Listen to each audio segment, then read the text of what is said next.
Bonjour et bienvenue dans l'atelier d'Avenir. Pour ceux qui me suivent sur Instagram, vous avez vu que j'ai fabriqué une cabane pour mes enfants donc, en profitant du confinement et des vacances. Et j'ai eu pas mal de questions en fait sur les charnières de la porte. Donc on va faire une petite vidéo explicative pour fabriquer des charnières en bois.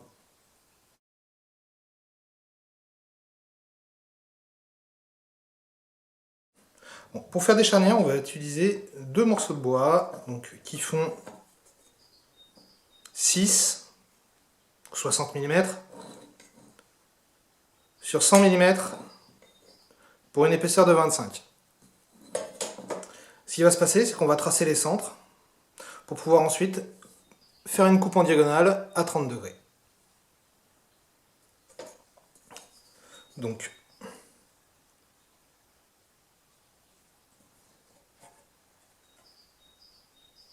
je trace ma diagonale.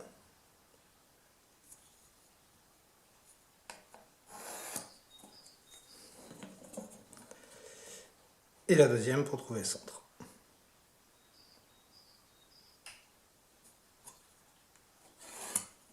Je fais pareil pour le deuxième.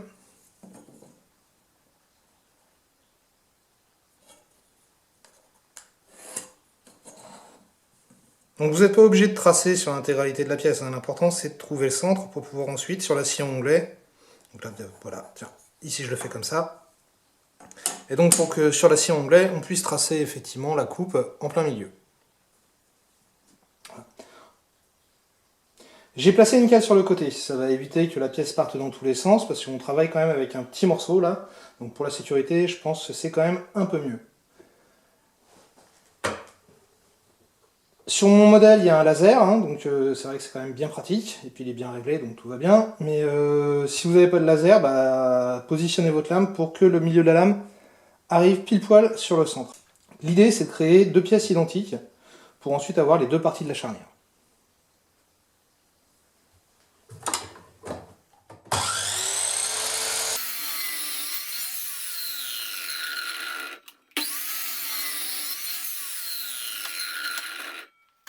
Nos coupes sont faites, donc on a maintenant 4 morceaux identiques.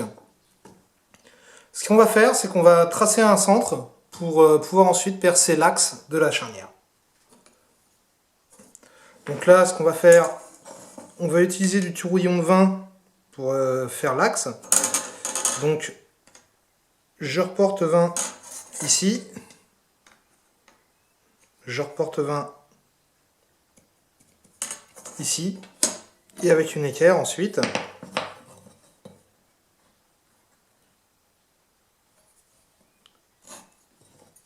je reporte mes deux mesures.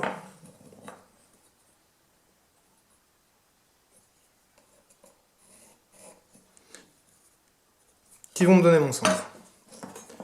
Donc là, ouais, on a un petit peu de marge de chaque côté, donc on ne devrait pas être mal.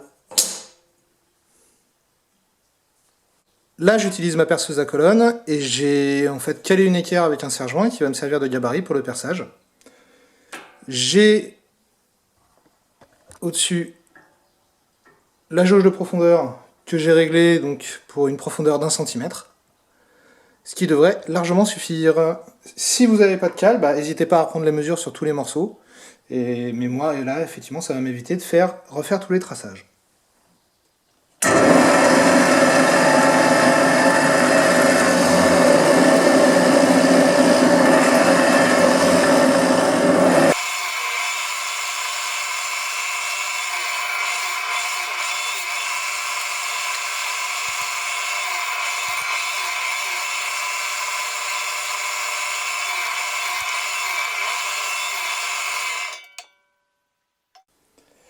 Nos 4 perçages sont faits. Donc on va utiliser du tourouillon. Donc là en fait c'est des morceaux, des coupes de tringles à rideau en bois. Donc qui font donc, un diamètre de 20. Et donc mon perçage est à 20. Ce qu'on va faire, c'est qu'on va prendre deux des 4 éléments et on va coller sur chacun un morceau de tourouillon.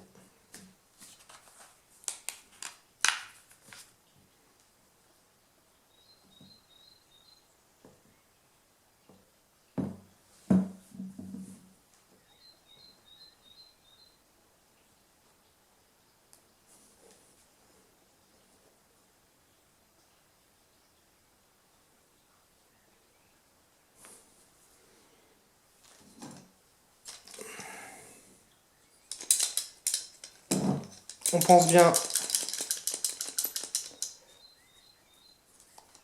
à mettre en serre.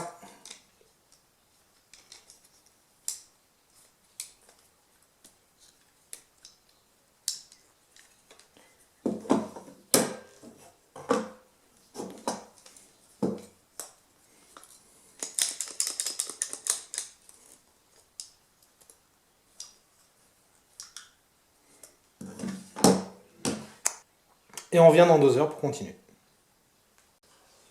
La colle a eu bien le temps de sécher, donc on va défaire les serres.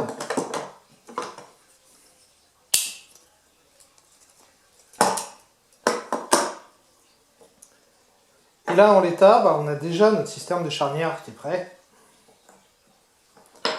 Donc il suffit d'emboîter. Et on a déjà le système de pivotement qui est bon. Par contre, ce qu'on peut voir, c'est que on a une partie qui dépasse. Donc on va travailler sur les arrondis pour qu'il n'y ait pas de blocage. Donc là, ça peut se faire à la lime, à la râpe, à la scie sauteuse, ou moi je vais utiliser ma ponceuse à bande en stationnaire pour arrondir tous les angles.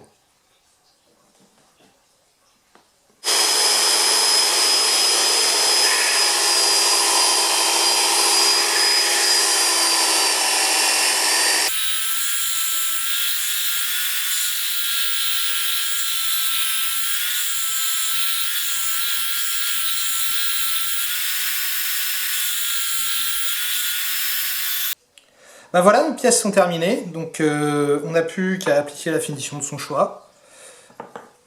On a un système où effectivement on n'a rien qui dépasse pendant la rotation, ce qui va permettre de mettre en applique sur le mur, ou le portant, ou le châssis de votre placard, et cette partie-là sur la porte. Donc c'est un système qui est démontable, qui est dégondable en fait. Vous pouvez, si vous voulez, effectivement faire une petite variation en perçant en fin de compte de manière traversante cette pièce-là, en ajoutant un tenon plus long, et en usinant en fin de compte une 3e pièce, avec un trou par contre de l'autre côté, ce qui permettra de verrouiller l'ensemble.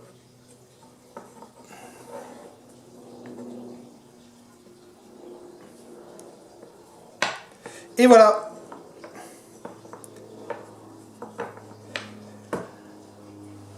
Merci d'avoir suivi cette vidéo, donc c'est la fin de ce tuto. Si vous avez des questions, n'hésitez pas à les poser en commentaire, je me ferai un plaisir d'y répondre.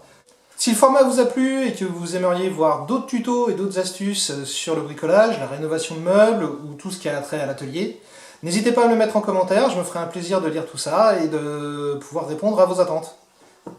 Merci à tous encore, et je vous dis à la prochaine.